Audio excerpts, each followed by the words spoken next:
Donc bonjour à tous. Et cet après-midi, je vais vous parler des techniques de diagnostic, c'est-à-dire c'est une suite de la cour à la dernière fois dans laquelle on va finalement augmenter la variété des techniques qu'on va utiliser. Alors le plan de l'exposé aujourd'hui va être le suivant.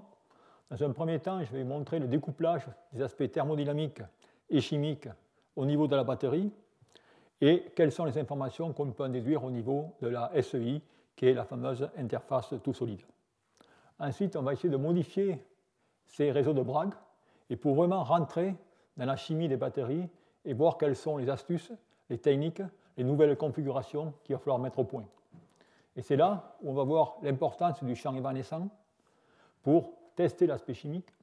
On verra différentes sortes de capteurs qui vont être déduits des capteurs à réseau de Bragg, des FBG, et ainsi de suite, pour enfin introduire les fibres microstructurées ou les fibres plasmoniques, où cela prend des applications au niveau de la biologie et des batteries. Et finalement, je terminerai par des capteurs de type relais et voire des capteurs thermoluminescents.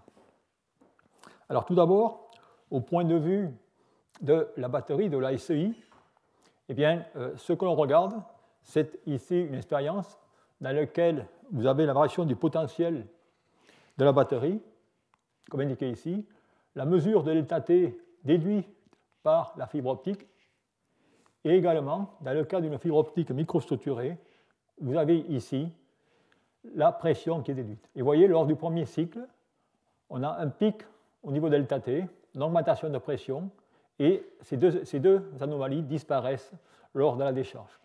Et ensuite, lorsqu'on va cycler, eh bien, on s'aperçoit qu'elles n'apparaissent plus jamais. Tout cela veut dire tout simplement qu'elles sont associées à cette fameuse croissance de SEI, et maintenant on va pouvoir transformer ou connaître quelles sont les métriques en termes de chaleur et en termes de pression associées à ce pic correspondant à la SEI. Et à partir de cela, eh bien, on va pouvoir, si je peux dire, faire du tamisage d'électrolytes et déterminer, comparer quels sont les meilleurs électrolytes. D'où, ayant cette possibilité, on va maintenant voir ce qui se passe lorsque je compare différents électrolytes. Alors ici, je prends un électrolyte du type NP30, dont les constituants sont indiqués, et je vais faire des mesures à 25 degrés et à 55 degrés. Et si on regarde les signaux optiques, où les signaux optiques ont été convertis en chaleur et en pression, eh bien on s'aperçoit tout simplement que la quantité de chaleur est voisine de 2 à 3 fois plus importante à 55 degrés qu'à température ambiante. Ça veut dire qu'en ce cas, il y a des réactions qui sont significativement accélérées, ce qui n'est pas une surprise. Et ce qui est intéressant aussi, si vous voyez la pression, eh bien on a une augmentation de pression qui est à peu près doublée, voire triplée, lorsqu'on passe à 55 degrés. Donc cela indique que définitivement ces signaux représentent bien ce qui se passe au niveau de cette SEI. Alors ensuite, on peut comparer des électrolytes différents, et là on va comparer avec un électrolyte qui a été confectionné au laboratoire, qu'on appelle un électrolyte du type NP30 avec de nombreux additifs qui sont indiqués ici, notamment le carbonate billydène et ainsi de suite. Et on s'aperçoit que dans ce cas, vous voyez, on a également les mêmes pics associés à la SEI, avec une différence essentielle, c'est que ce pic arrive bien plus tôt dans le cycle de charge et a une énergie qui est relativement plus faible. Et vraiment intéressant, c'est que maintenant, vous voyez que l'énergie plus faible et également la pression lors de la formation de cette SEI est fortement diminuée. Et tout cela a des conséquences importantes, parce que si maintenant on regarde les performances de ces accumulateurs en cyclage, on s'aperçoit finalement que lorsque la SEI si je peux dire, est associée à une énergie relativement faible et une pression relativement faible, eh bien on a des comportements totalement différents en cyclage et qui sont nettement meilleurs pour ce nouvel électrolyte.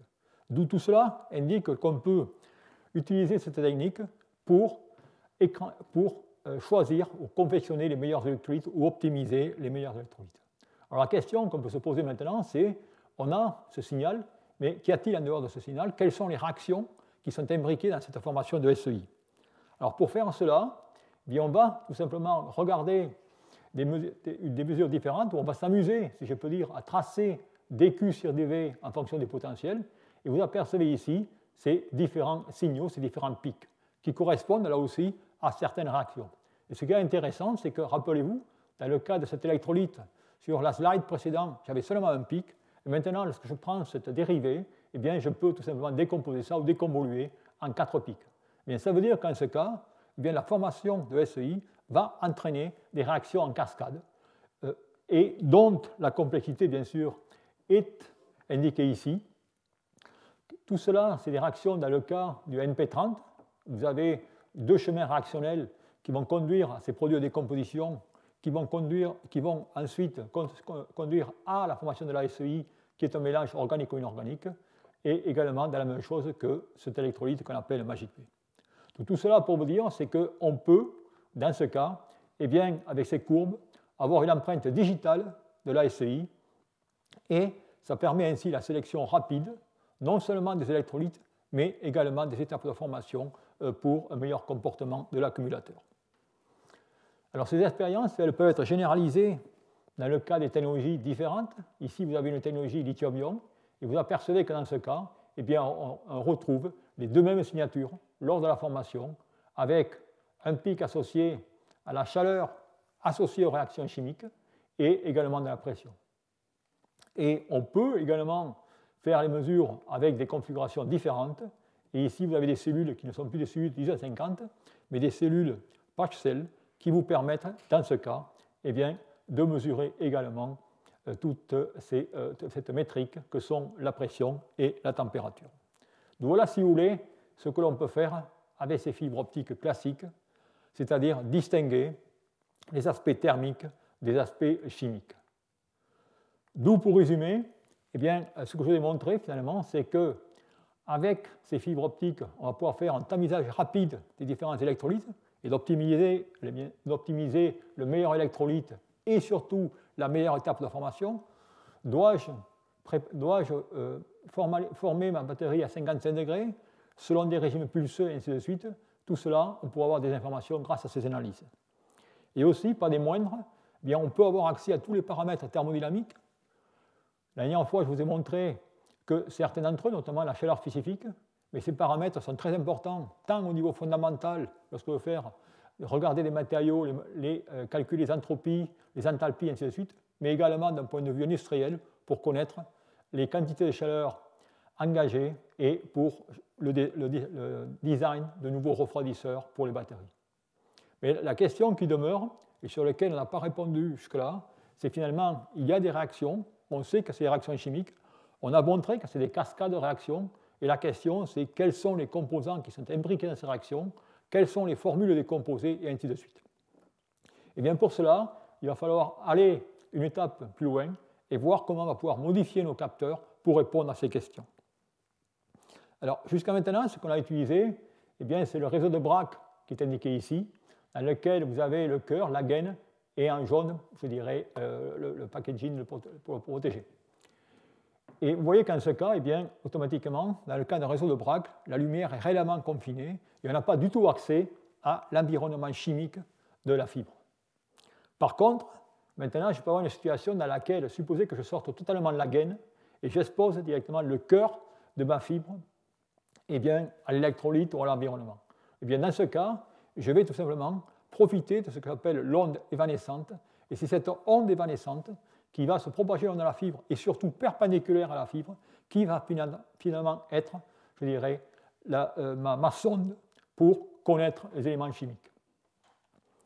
Alors pour cela, eh bien, on va tout simplement essayer de regarder ce qui se passe dans cette équipe. Et vous allez voir, il va y avoir différentes méthodes d'approcher cela. Ces différentes méthodes, eh bien, vous allez les comprendre ici. Voilà la première, c'est-à-dire que là, je ne vais pas innover tellement. Je vais prendre une fibre optique avec un réseau de Bragg et je vais tout simplement essayer de l'amincir avec du polissage, voire de la gravure, pour diminuer directement sa taille et avoir directement accès au milieu environnement.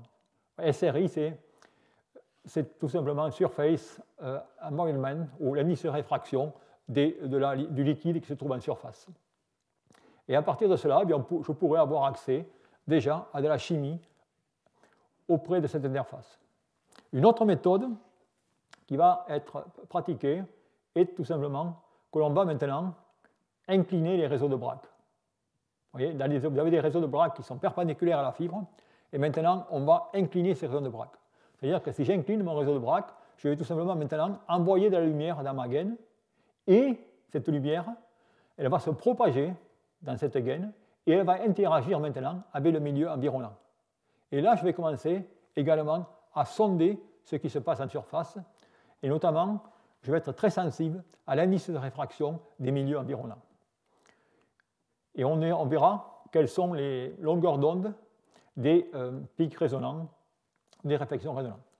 Et enfin, le dernier cas qu'on va pouvoir voir, c'est le cas où on va utiliser maintenant des réseaux de Bragg, mais dans lequel on va changer la distance entre ces plans. On va changer la distance par un facteur 10, 15, et dans ce cas, on va également pouvoir accéder aux gaines de mode, c'est-à-dire les différentes longueurs d'onde qui vont se propager dans la gaine. Et on va revenir sur certaines de ces formules. D'où ça, c'est la façon, je dirais, générale qu'on va voir par la suite pour avoir accès à cette chimie autour de ma fibre, c'est-à-dire autour, dans ma batterie, autour de mon électrode, autour de mon électrolyte. Alors ensuite, eh bien, il va y avoir des méthodes qui sont basées sur ces réseaux, dans lesquels on va ensuite fonctionnaliser cette fibre optique. Et là, vous avez par exemple une fibre optique avec un réseau de Bragg sur lequel je vais déposer une biocouche comprenant dans ce cas un biorécepteur.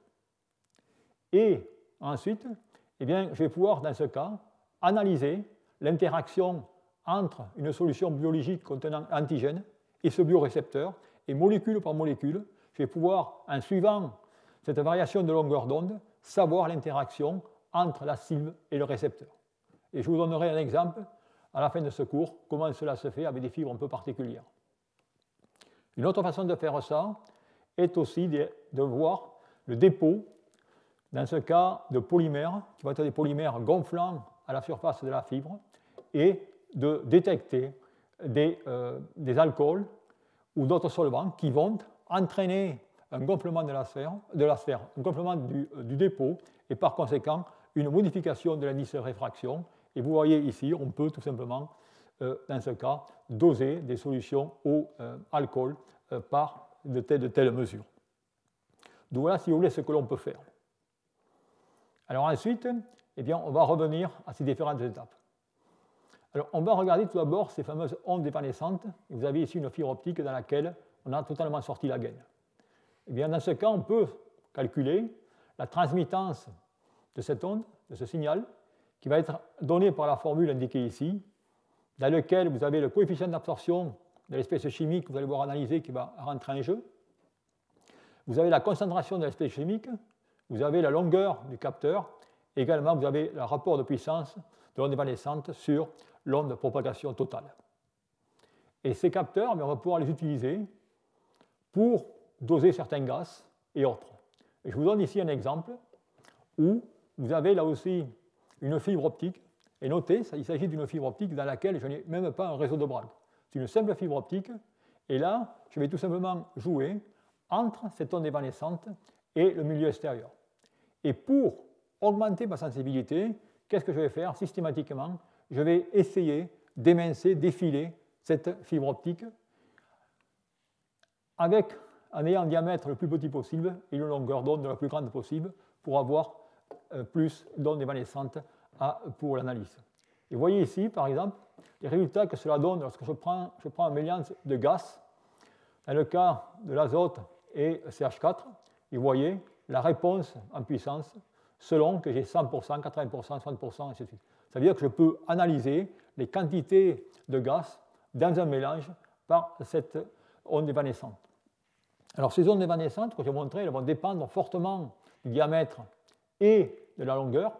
Et vous voyez effectivement que pour la sensibilité, eh bien, plus le diamètre va être diminué, et plus la longueur va être augmentée, vous aurez une plus grande sensibilité. Et cette plus grande sensibilité, on peut la voir très bien ici. Alors bien sûr, diminuer le diamètre de la fibre, bon, tout cela c'est bien, mais elle va devenir de plus en plus fragile, et ça peut amener des problèmes. Alors c'est ces genres de fibres qui ont été utilisés dans les batteries, et là aussi il y a quelques exemples, ils ne sont pas nombreux, je vais en montrer un ou deux. Le premier est tout simplement l'étude d'une batterie lithium FeO4 carbone. Vous avez les différentes électrodes, le séparateur et la fibre optique, comme indiqué ici.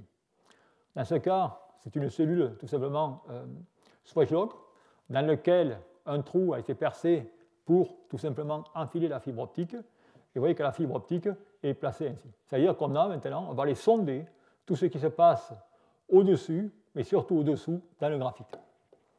Et vous savez que lorsqu'on l'intercalation du lithium dans le graphite, eh bien, le lithium est un matériau noir ou grisâtre, et lorsqu'on va mettre du lithium, il y a différents étages, différents steps, qui sont l'étage 1, l'étage 2 et l'étage 3. C'est-à-dire qu'en ce cas, on va changer les propriétés métal-non-métal, on va passer d'un gris noirâtre à un gris rougeâtre lorsque le matériau va être complètement chargé. Eh bien, on va tout simplement, dans ce cas, faire la mesure et voir ce qui se passe lorsqu'on va, dans ce cas, décharger cette batterie, c'est-à-dire charger mon électrode de graphite. Et dans ce cas, eh bien, je trace la variation de transmittance, longueur d'onde et capacité, et vous pouvez voir que lorsque la capacité, c'est-à-dire que lorsque je vais mettre du lithium dans mon graphite, eh bien, vous pouvez voir que la transmittance augmente, et celle-ci va augmenter d'autant plus que je suis à des longueurs d'onde aux alentours de 800 nanomètres ou 900 nanomètres qui sont directement près de la partie infrarouge et qui correspondent finalement à cet aspect que je vois lorsque j'ai une électrode complètement chargée. Donc voilà, si vous voulez, ce qu'on peut faire grâce à ces ondes évanescentes. Ensuite, les mêmes chercheurs ont tenté de comprendre plus directement ce qui se passe dans cette électrode de graphite en mettant la fibre optique soit à la surface, dans le cas d'une Swedlock classique, dans le cas d'une cellule poche, et finalement à l'intérieur. Et là aussi, ils ont mesuré, en fonction de la charge et la décharge, quelle va être la variation de la transmittance. Et qu'est-ce qu'ils observent? Eh bien, ils observent finalement que le meilleur résultat s'obtient dans le cadre où la fibre est parfaitement insérée dans l'électrode de graphite, ce qui est la courbe en bleu, alors que dans les deux autres cas, eh bien, je dirais le rapport est nettement moins bon. Donc, tout cela veut dire que grâce à cette méthode d'onde évanescente, eh bien, on peut tout simplement suivre l'état de charge de votre accumulateur. Et bien sûr, vous avez le phénomène inverse en décharge, comme indiqué ici. Donc voilà, si vous voulez, un exemple d'utilisation d'ondes évanescentes. Un autre exemple d'utilisation d'ondes évanescentes, que vous savez déjà très bien, ce n'est rien d'autre que celle qui est reliée à la spectroscopie infrarouge. La spectroscopie infrarouge travaille sur la base d'ondes évanescentes. Vous avez ici la fibre optique avec un guidon parfait. Et maintenant, eh bien, si je prends une fibre optique avec comme guide d'onde, et vous voyez qu'en ce cas, eh bien, je vais avoir cette onde évanescente qui va tout simplement se propager perpendiculaire à la fibre optique. Et si j'ai un échantillon à l'extérieur, eh bien, je vais pouvoir directement sonder dans ce cas quel va être le comportement ou la réponse infrarouge de ce liquide ou de cet échantillon. Et bien sûr, cette onde évanescente, elle ne se propage pas indéfiniment.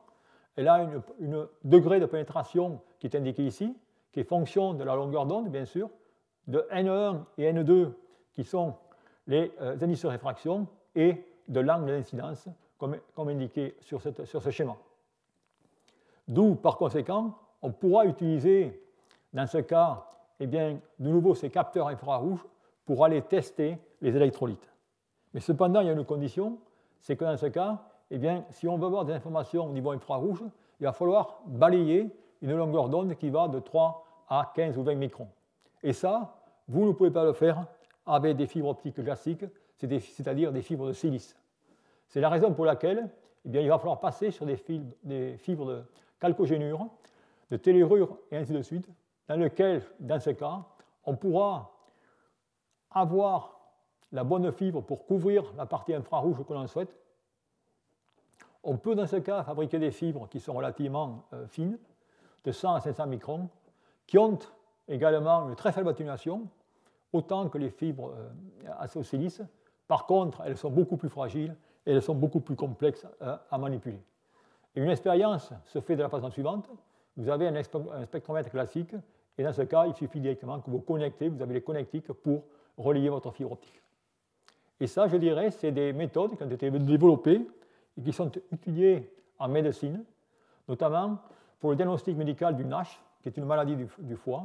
Une compagnie à Rennes a développé ce capteur, où dans ce cas, vous n'avez rien d'autre qu'une fibre optique sur laquelle vous allez déposer tout simplement un tissu biologique. Donc voilà, si vous voulez, comment ces expériences fonctionnent. Et là aussi, les lois, eh bien, elles sont réglées par ce que vous connaissez très bien, la loi de Beer-Lambert, dans laquelle vous avez la sensibilité qui augmente avec la longueur de la fibre et la concentration de l'échantillon. Et comme avant, vous voyez, là aussi, pour s'assurer de la sensibilité d'une telle expérience, eh bien, il faut qu'on amincisse au maximum le diamètre de la fibre, et car la sensibilité va dépendre du diamètre et également du nombre de réflexions du signal à l'intérieur de cette zone amoindrie. Et on peut ainsi obtenir les capteurs indiqués ici, dans lesquels il suffit, dans ce cas, soit on va faire de l'éminçage ou du polissage, soit on va faire un traitement thermique et on va étirer la fibre, comme indiqué ici. Donc voilà, si vous voulez, ce que l'on peut faire par les ondes évanescentes sur une fibre, je dirais, nue, une fibre optique classique.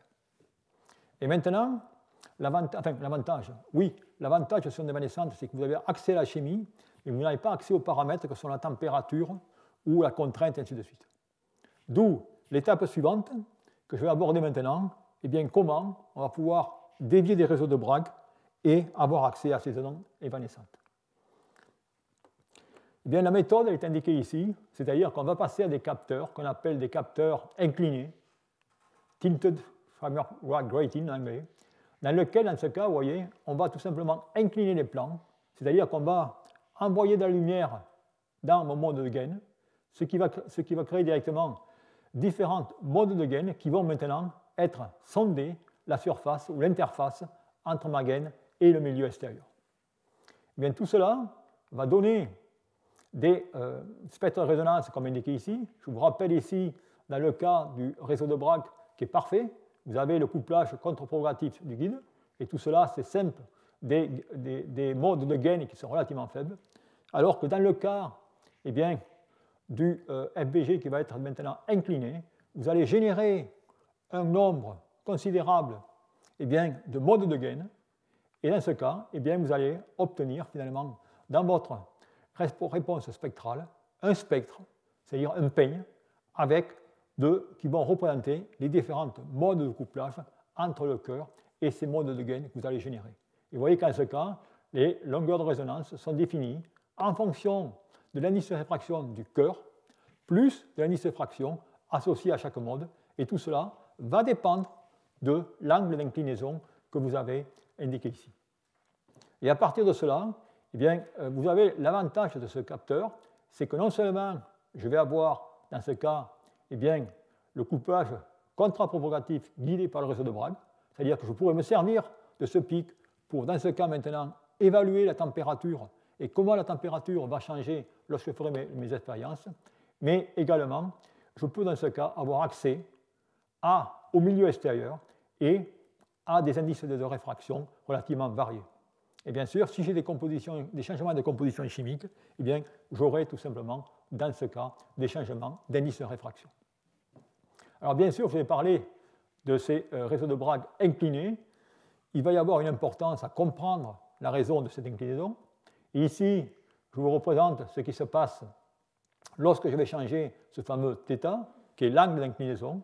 Et vous voyez que lorsque je change ce θ, eh bien, je vais déplacer l'enveloppe du spectre de résonance vers, tout simplement, de plus petites longueurs d'onde, comme indiqué ici. Ensuite, eh bien, on peut, dans ce cas, la plupart du temps, on va utiliser θ aux alentours de 10 degrés, car θ aux alentours de 10 degrés, vous allez avoir accès au milieu, il y a des indices de réfraction aux alentours de 1,33, 1,34, qui sont pas loin du milieu de l'eau, ou les milieux biologiques qui sont dans ces domaines. Et vous allez pouvoir avoir accès à ces différentes, étudier ces différents milieux. Ensuite, eh bien voilà ce qui se passe maintenant si je fixe mon plan d'inclinaison à 6 degrés. Voyez. Ici, maintenant, je vais changer. C'est une solution de sucre dans laquelle je vais changer la concentration, c'est-à-dire l'indice de réfraction.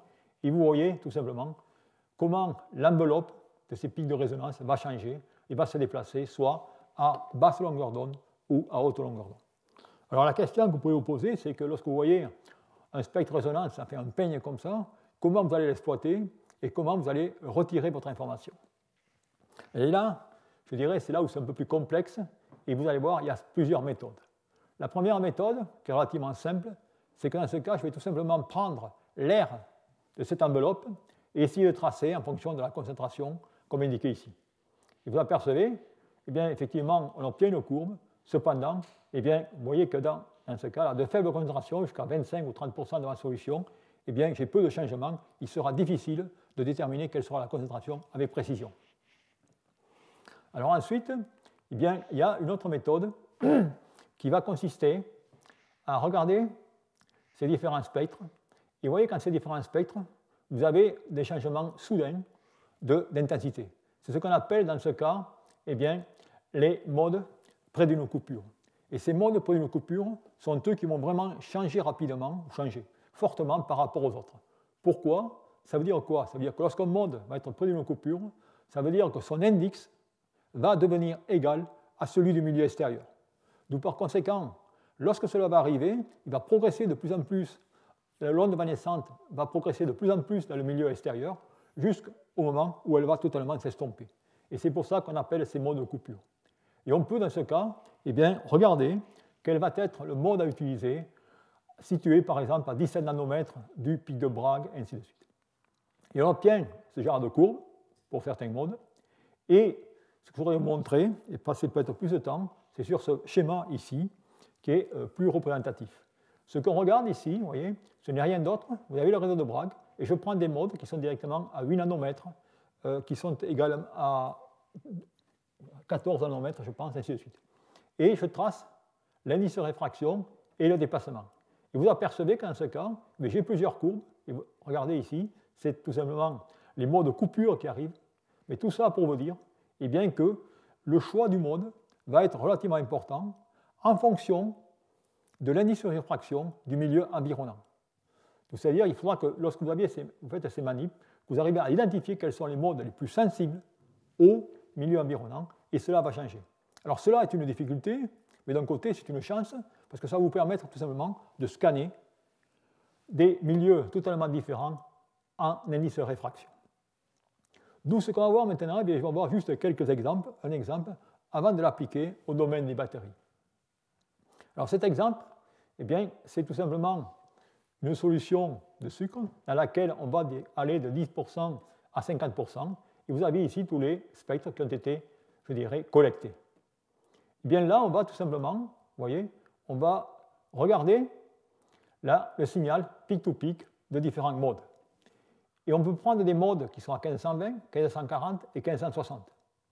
Et je vais être obligé chaque fois de calibrer mon système. Et vous voyez ce que j'obtiens.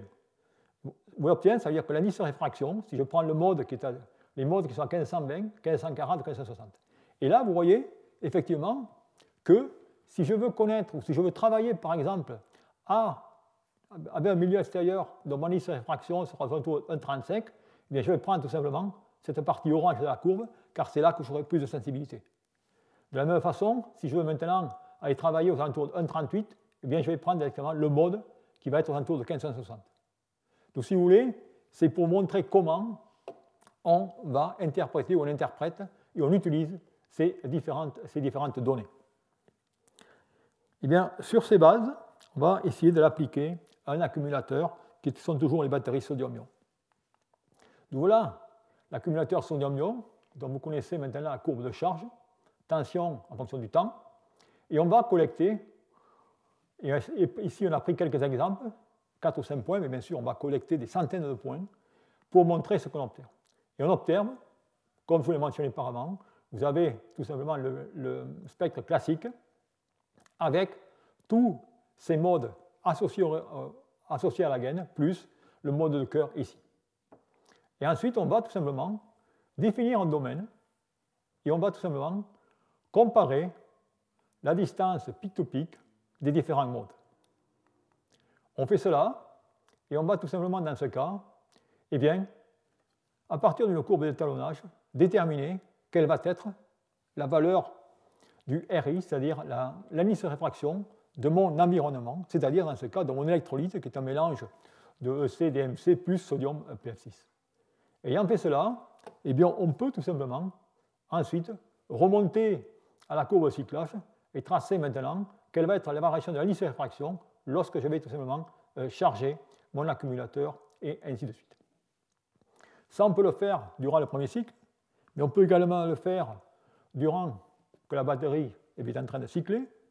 Et utilisant ces réseaux de Bragg, on peut également utiliser le pic de Bragg pour avoir des informations sur la température, mais également sur l'indice de réfraction. Et vous voyez qu'en ce cas, on a à la fois les effets thermiques ainsi que les effets sur l'indice de réfraction qui représentent des variations d'électrolytes et de composition d'électrolytes. Alors on peut faire ça en fonction du temps, on peut faire ça sur un grand nombre de cycles, et vous avez ici par exemple ces résultats sur 40 ou 50 cycles, avec en haut la capacité en fonction du cyclage, et en bas la variation de l'indice de réfraction, pour ici, je dirais, deux types d'électrolytes, celui que je vais mentionner au départ dans ce cours, NPF6, NaPF6 DMC, et ici le NP30. Notez ici la reproductibilité des expériences, puisque vous avez deux cellules dans chacun des cas, et voilà les résultats que l'on obtient. Alors bien sûr, la question que l'on se passe, on s'aperçoit que l'indice de réfraction, dans le cas de l'électrolyte en orange NP30, eh bien, il augmente fortement au début et ensuite il revient constant, alors que dans le cas du DMC pur, on a une forte augmentation et ensuite même une décroissance vers la fin. Donc la question, c'est de savoir qu'est-ce qui se passe. Et notez ici d'ailleurs que si maintenant je regarde entre ma première charge et ma première décharge, je perds quand même 50 mAh par gramme pour l'électrolyte DMC par rapport à seulement 20 dans le cas de l'électrolyte NP30. D'où la question, voilà les données, qu'est-ce que je peux en sortir concrètement au niveau de la chimie? Mais concrètement au niveau de la chimie, je peux tracer la perte de capacité en fonction du nombre de cycles et avec la variation de l'indice de réfraction, et je m'aperçois, comme indiqué ici, que j'ai une augmentation dans le cas de mon électrolyte qui est, je dirais, le pire en cyclage, c'est-à-dire avec DMC, qui est aux alentours de 0,051 unités d'indice de réfraction dans ce cas. D'où la question, qu'est-ce que je peux faire avec ça? Eh bien, on peut tout simplement faire de simples calculs et de reprendre les réactions que j'ai mentionnées au début de ce cours et voir quels seraient les indices de réfraction ou les changements d'indice de réfraction associés à des réactions de décomposition d'électrolytes qui, à partir d'un carbonate diméthyle, vous donneraient de l'oxalate diméthyle ou autre. Et on obtient dans ce cas un delta RI de 0,017. Rappelez-vous, il y a également des réactions parallèles, où dans ce cas, je peux avoir une décomposition et former des sodium alkylcarbonate, ici des sodium méthylcarbonate, et calculer le delta RI associé. Et vous apercevez dans ce cas que j'ai ces deux valeurs, et ces deux valeurs, si je prends la moyenne, eh bien je retrouve à peu près ce que j'obtiens expérimentalement. Ça veut dire qu'en ce cas, j'ai un mécanisme de décomposition qui va engendrer ces deux types de réactions, c'est-à-dire décomposition du carbonate diméthyle en oxalate diméthyle et en sodium méthylcarbonate. Donc voilà, si vous voulez, ce qu'on peut obtenir à partir de ces mesures. Alors bien sûr, la question que l'on peut se poser, c'est est-ce qu'on en a assez de sensibilité pour avoir des résultats concrets et réellement exploitables? Eh bien, c'est ce que des chercheurs ont tenté de répondre et ils ont essayé d'améliorer les systèmes. Et vous allez voir maintenant quelques améliorations relativement simples, je dirais, là-dessus. La première amélioration est indiquée ici, où, dans ce cas, eh bien, des chercheurs ont décalé, ont soudé deux fibres optiques, mais ont décalé la fibre optique concernant le TFBG par rapport tout simplement à la fibre optique centrale. On peut faire ça par fusion, comme indiqué ici, et quel est le but de faire cela? Le but de faire cela est relativement simple, parce que dans ce cas, je vous ai dit que les modes de gain se propagent dans la gaine, ils sont amortis rapidement. D'où le fait de décaler, c'est-à-dire c'est de récupérer ces modes de gain et de les réinjecter dans la fibre optique en amont. Et dans ce cas, eh bien, on peut nettement mieux transporter le signal et on a une meilleure sensibilité. Et en effet, voilà les résultats obtenus dans les trois cas, c'est-à-dire dans le cas où il n'y a pas de décalage en vert, et dans le cas où on a tout simplement un décalage en rouge. Et vous voyez qu'on a un signal, une réponse beaucoup plus importante. Et cette réponse, eh bien, elle peut également se traduire lorsqu'on va prendre des spectres de résonance pour différentes indices de réfraction, comme vous pouvez le voir sur cette figure. Ça, je dirais, c'est une amélioration. Et il y a beaucoup d'autres améliorations qui ont également été effectuées. Un peu dans le même sens, vous voyez ici, dans ce cas, ce qu'ont fait les chercheurs, c'est qu'ils ont mis deux types de réseaux. Un réseau de Bragg indiqué ici, avec un réseau de Bragg et un autre réseau tilted, où, dans ce cas, ils vont pouvoir avoir accès tout simplement à l'indice de réfraction. Et dans ce cas, eh bien, ils comparent les mesures, toujours pareil, en utilisant une concentration de sucre déduite par ce capteur optique par rapport au réfractomètre d'Abe. Vous voyez qu'en ce cas, il y a une bonne correspondance.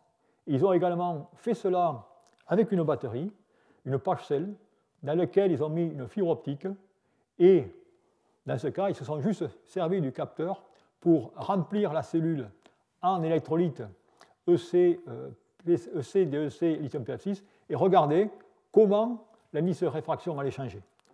C'est-à-dire qu'ils ont mis des quantités de 0,1, 0,2 m et obtenu finalement cette droite, une fois de plus, en accord avec les mesures expérimentales totalement séparées. Donc c'est pour montrer tout simplement la validité de ces approches, mais qui sont quand même des approches complexes, et fabriquer de telles fibres, je dirais, n'est quand même pas évident. Donc voilà, si vous voulez, ce que je voulais vous dire sur la technique ou l'utilisation des réseaux de Bragg tiltés pour réellement avoir accès à des informations supplémentaires au niveau de la chimie des batteries.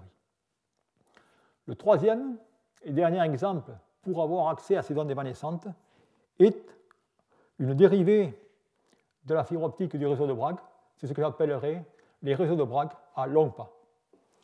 Vous avez ici le réseau de Bragg classique, dans lequel eh bien, le pas entre les deux plans indiqués, qui est inférieur à 1 micron, alors qu'il va pouvoir être, dans ce cas, nettement supérieur, allant de 100 à 500 microns. Ce qui fait qu'en ce cas, bien, on va travailler par réflexion, alors qu'en ce cas, eh bien, on va avoir un réseau de Bragg qui va, dans ce cas, être copropagatif, et on va travailler en transmission. Et la différence essentielle, c'est qu'en ce cas, bien sûr, on coupe tout simplement le réseau de cœur avec le réseau de gaine, et on va avoir plusieurs pics déduits par ces réseaux longs pas. La différence essentielle, regardez ici, l'étroitesse du pic, dans le cas d'un réseau de Bragg FBG, qui est de 120 picomètres, comparé à 17 nanomètres dans le cas d'un réseau de Bragg long pas. Alors ces réseaux de Bragg, eh bien, on va les faire d'une façon identique au réseau de Bragg classique, soit par la technique UV dans ce cas, eh bien, dopant ou le matériau sous hydrogène pour avoir une meilleure mobilité du germanium, et ainsi de suite, ou on va les faire par laser, sous un laser CO2, dans lequel, dans ce cas, eh bien, tout simplement, je vais chauffer et je vais étirer pour obtenir ce type de réseau de Bragg long pas, comme indiqué ici. Et ça, on peut voir tout simplement la mesure de la transmittance au fur et à mesure que ces mesures sont effectuées pour arriver à déterminer les meilleures conditions pour avoir des capteurs avec les distances et les diamètres bien déterminés. D'où, pourquoi faire ça? Eh bien, là aussi, on va pouvoir déterminer avec précision, je dirais, les indices de réfraction, mais la difficulté de ces capteurs longs pas, c'est qu'ils vont être extrêmement sensibles à la température et également aux contraintes. D'où il va falloir, une fois de plus, découpler ces différents paramètres. Et là, c'est une mesure classique. Vous voyez que dans ce cas, eh bien, clairement, on a le couplage codirectionnel avec le mode fondamental, le réseau de cœur. Et là, il suffit tout simplement de mettre la fibre optique avec votre réseau de Bragg, d'envoyer un liquide, et on peut tout simplement mesurer les variations d'indice de réfraction associées à les différentes concentrations en solution. Donc ça, je dis, c'est une démonstration. Donc à quoi ça sert? Eh bien, de tels réseaux de Bragg ont été utilisés fortement dans les milieux sous-marins pour déterminer la salinité de l'eau. Et dans ce cas, ce qui est intéressant, vous avez un capteur qui est assez spécial, puisqu'il va coupler un réseau de Bragg classique avec un réseau LOMPA. Pourquoi vous avez ce couplage? Car on veut tout simplement différencier la température et la concentration, puisque vous savez très bien que la concentration du sel dans l'eau marine va dépendre de la température. D'où vous avez les deux capteurs qui sont couplés, vous avez le réseau de Bragg en rouge, okay, et il va vous donner, regardez le pic que j'ai mentionné, très étroit. Voilà les 5 capteurs, voilà le pic, okay, et en bleu, c'est lui qui va tout simplement vous donner les informations sur l'indice de réfraction et la température. Et ensuite, il va falloir que vous découplez.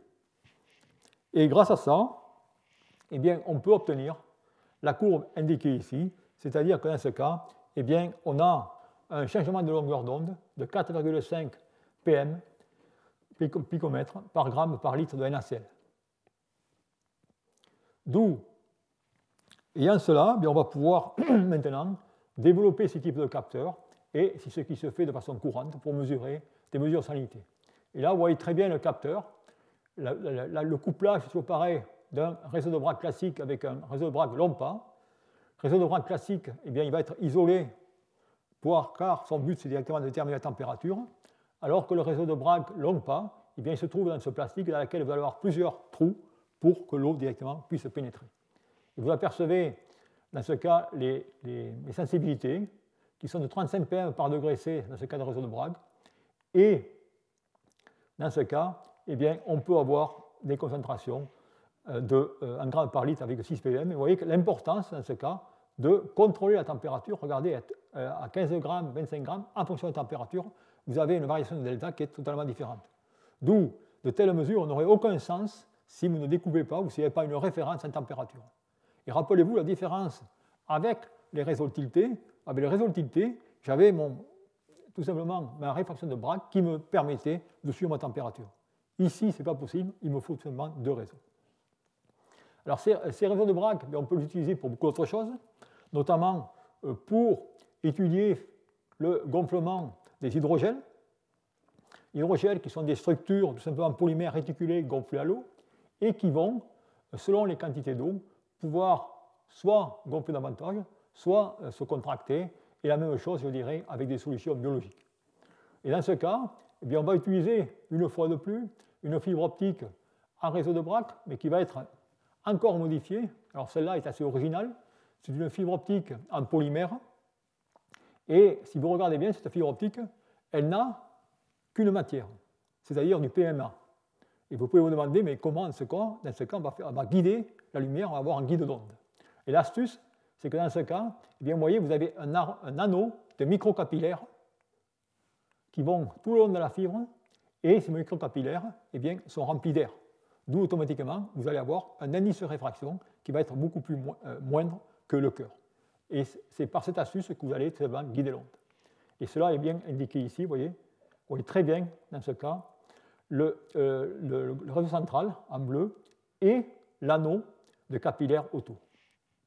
Et bien avec ça, on va pouvoir suivre finalement la réponse de cet hydrogène à des variations de pH, variations de force ionique, et on peut montrer que si maintenant le pH augmente, eh bien vous avez dans ce cas une augmentation de la longueur d'onde, et ça veut dire que dans ce cas, vous avez un gonflement. Par contre, si maintenant votre pH diminue, vous avez dans ce cas eh bien, une contraction. Et on peut utiliser cela comme un capteur, et d'ailleurs vous avez la réponse indiquée ici en fonction de l'immersion et retrait d'une solution à pH différent. Donc voilà comment on peut utiliser ces réseaux de Bragg. Et une autre application d'actualité aussi vis-à-vis de l'énergie concerne l'hydrogène. Et comment détecter ou comment faire un capteur à hydrogène. Et bien là aussi, il y a deux approches qui ont été prises. Quand je dis deux approches, j'exagère puisqu'il y en a peut-être une centaine. Je vais en nommer deux seulement.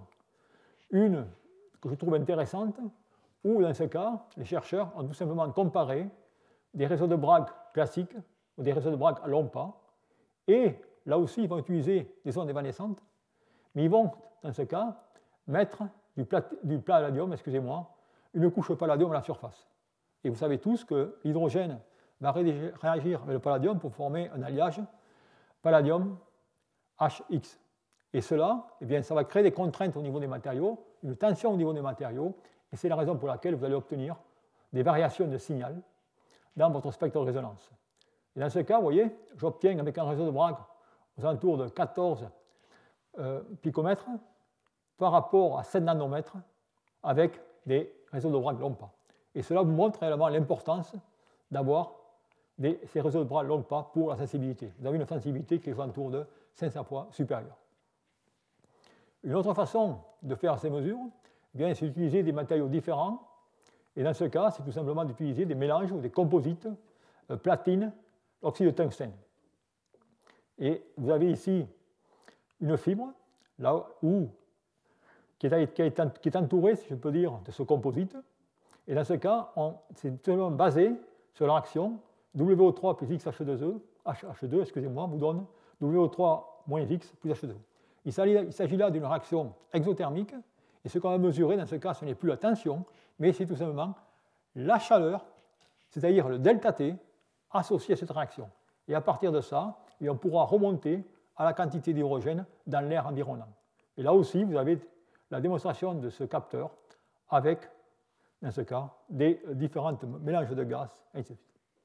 Donc voilà, si vous voulez, à quoi on peut s'amuser avec ces différents capteurs, où on peut augmenter la sensibilité en passant des réseaux de Bragg classiques à des réseaux de Bragg longs pas. Alors maintenant, la question qui se pose, est-ce qu'on peut aller encore plus loin et est-ce qu'on peut augmenter directement cette sensibilité? Eh bien oui, on peut encore aller plus loin et on va maintenant jouer sur la fibre. Et on va utiliser ce que j'appelle des fibres microstructurées ou des fibres photoniques. Alors microstructurées, je vous l'avais mentionné auparavant, au début du cours, lorsqu'on avait dans ce cas regardé quel va être le fait d'introduire une quantité d'air, une cavité à l'intérieur de la fibre pour avoir une meilleure réponse en pression, eh bien là, on va tout simplement utiliser des fibres photoniques. Et ces fibres photoniques, ce sont des fibres optiques qui contiennent un noyau creux central entouré d'une microstructure en verre constituée, comme vous pouvez voir ici, de nombreux capillaires qui vont tout simplement se propager le long de la fibre. Et ça, eh bien, ça va automatiquement être très important au niveau de la sensibilité, que ce soit pour l'infrarouge, l'UV, le Raman, et ainsi de suite. Pourquoi? Eh bien, c'est tout simplement lié à tout ce que je vous ai dit jusqu'à maintenant. Si maintenant, je vais utiliser ces cavités avec la microfluidique pour faire passer mes liquides, eh bien, je vais avoir tout simplement une accélération au niveau de mes ondes évanescentes. D'où, dans ce cas, je vais pouvoir tout simplement pomper des solutions à l'intérieur de ces structures et même utiliser certains de ces canaux comme guide optique et avoir une sensibilité énorme. Et de plus, je dis, c'est relativement plus simple à fabriquer qu'amincir les fibres et ainsi de suite. D'où c'est la raison pour laquelle ces cristals photoniques ont apporté également des avancées considérables au niveau de la chimie analytique, peu dans le domaine des batteries, car ça n'a pas encore entré dans le domaine des batteries, mais ça, je dirais, c'est monnaie courante dans le domaine de la biologie. Et je vais vous donner un exemple, indiqué ici. Vous avez ici une manip classique dans laquelle vous avez une fibre photonique. Vous voyez ici le cœur, et vous avez, dans ce cas, vous voyez, les cavités. Eh bien, par microfluidique, on va tout simplement envoyer la solution biologique à l'intérieur et voir ce qui se passe. Et l'avantage, c'est qu'avant d'envoyer ma solution biologique, je peux fonctionnaliser les parois et, comme je vous l'ai mentionné auparavant, mettre des biorécepteurs et regarder ensuite ce que je peux avoir capté au niveau analyte et Henson.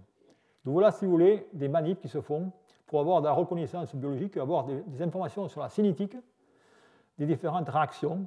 Eh bien, ces genres de manips, en utilisant les fibres photoniques, sont fortement utilisés. Dans le cas des batteries, eh bien, je crois que je n'ai pu trouver qu'un exemple récent. Il n'y a même pas un papier complet. C'est juste un abstract. C'est un abstract d'un groupe anglais qui a tout simplement, pour la première fois, démontré l'utilisation de ces fibres photoniques dans le cas des batteries, où, dans ce cas, vous avez une cellule lithium-ion classique. Et ce qu'ils ont utilisé, c'est tout simplement une fibre avec un cœur creux, comme indiqué ici, et dans lequel maintenant eh bien, l'électrolyte va être injecté. D'où, comment cela fonctionne? Eh bien, vous avez la cellule, la poche sel. Vous avez ici tout simplement la fibre creuse.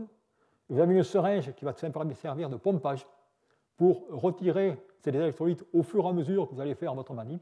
Et vous avez votre système analytique ici. Eh bien, grâce à ça, on peut, les chercheurs ont montré qu'ils pouvaient, ils n'ont pas encore montré grand-chose, ils ont seulement montré qu'ils pouvaient avoir accès au spectre Raman des électrolytes, comme dans ce cas, de EC ou alors des additifs comme VC. D'où ça aussi, je pense que cette spectroscopie Raman assistée par fibre optique eh bien, offre une dimension, je veux dire, intéressante pour suivre l'évolution de l'électrolyte et voir de la SEI par, bien sûr, compréhension de la nature des espèces qui vont se former. Donc voilà, si vous voulez, ce qui se passe dans ce domaine. Et enfin, je voudrais terminer, parce que je vous ai parlé de l'infrarouge, je vous ai parlé du Raman, et je voulais vous parler maintenant de l'effet Rayleigh et comment on peut utiliser cet effet Rayleigh pour, là aussi, faire de l'analyse sur les accumulateurs, sur les batteries. Alors pourquoi cet effet Rayleigh? Vous allez comprendre tout simplement pourquoi les gens ont tenté de faire cela. Eh bien, je vais remonter pour vous expliquer cela clairement au réseau de Bragg. Rappelez-vous, ces réseaux de Bragg, c'est une fois de plus cette fibre optique, ce multiplexage. Et maintenant, vous savez, on l'a déjà vu, que si je prends une fibre optique, lorsque je vous ai montré l'absorption de la fibre optique, je vous avais dit qu'en ce cas, eh bien, l'absorption ne peut pas être minimale parce qu'il y a cet effet Rayleigh qui est dû tout simplement aux inhomogénéités à l'intérieur de cette fibre optique. Et maintenant, je fais tout simplement l'extrapolation que pourquoi pas que chaque réseau de Bragg correspond tout simplement à un défaut, c'est-à-dire un défaut Rayleigh. C'est-à-dire, je fais l'analogie là, et maintenant, ça veut dire que j'ai tout simplement une fibre optique avec des multitudes de capteurs de FBG. Et je vais, dans ce cas, eh bien, traiter le problème de la même façon, déconvoluer mes spectres obtenus, et ainsi de suite. Et vous apercevez qu'ici, on peut, dans ce cas, là je suis en train tout simplement d'interpréter un domaine de 5 mm, et vous avez dans ce cas des variations de longueur d'onde qu'on peut, dans ce cas, associer à des variations de température. Bien ça, on peut essayer de l'appliquer dans le cas des batteries, et c'est ce que je vais faire par la suite. Toujours pareil, toujours le même système, le système NVPF carbone. Vous avez ici tout simplement l'accumulateur, et vous avez la courbe de charge et la courbe des charges. Et vous avez tout simplement la température que l'on peut déduire en introduisant, dans ce cas, la fibre optique à l'intérieur de la batterie. Mais là aussi, cette fibre optique, si je peux dire, c'est une fibre optique un peu spéciale, il n'y a aucun traitement spécial, et on peut avoir accès tout simplement à toute la partie située à l'intérieur de l'accumulateur. Et vous apercevez que je peux, dans ce cas, eh bien, avoir des très bons signaux représentant la variation de la température lors de la charge et de la décharge. Et pour s'assurer de la validité, on peut comparer avec, dans ce cas, eh bien, les réseaux de Bragg qui sont indiqués en vert. Et vous voyez que les résultats, que je fasse ça soit par des mesures avec un capteur Rayleigh ou des capteurs de Bragg, eh bien, j'obtiens à peu près le même résultat, une superimposition. Alors ensuite, l'avantage, eh bien, c'est que là, je peux mettre que 5 capteurs de Bragg, alors que si je mets, c'est la fibre optique et je vais chercher tout simplement tous les domaines, je peux avoir une imagerie en température beaucoup plus, je dirais, intéressante. Et en effet, c'est ce que l'on peut faire, dans lequel vous avez ici tout simplement l'accumulateur qui sont déchargés à des régimes différents, à des régimes de 10C, 5C et 2C. Et vous avez ici rapporté la variation en température le long directement de ces accumulateurs. Et tout ça en fonction du temps. Et vous voyez, ce qui n'est pas une surprise, c'est que plus votre régime de charge est important, 10C, eh bien dans ce cas, je vais avoir une génération de température relativement importante. Automatiquement, c'est la raison pour laquelle vous avez ces couleurs rougeâtres, alors que dans le cas où je suis à 2C, dans ce cas, j'ai peu d'échauffement de mon accumulateur et je vois très peu le feu. Par contre, on peut également maintenant regarder le long de cette direction, et on s'aperçoit que si je regarde le long de l'accumulateur, dans la direction Y, eh bien, on a également un contraste entre le bas et l'eau. Et ce contraste, eh bien, je vais essayer de vous le mettre en évidence dans la transparence suivante, où je vais maintenant tracer la variation de température en fonction de la location. Et dans ce cas, eh bien, vous voyez que lorsque je suis à 10C, eh bien, j'ai quand même une variation de 6,4 degrés C le long de la direction longitudinale de mon accumulateur, et celle-ci décroît lorsque je suis tout simplement à 0,5 degrés C, lorsque j'ai des régimes de 2C. Ce qui est parfaitement cohérent avec les photos d'imagerie que j'ai mentionnées par avant, dans laquelle j'avais l'imagerie en température de la batterie.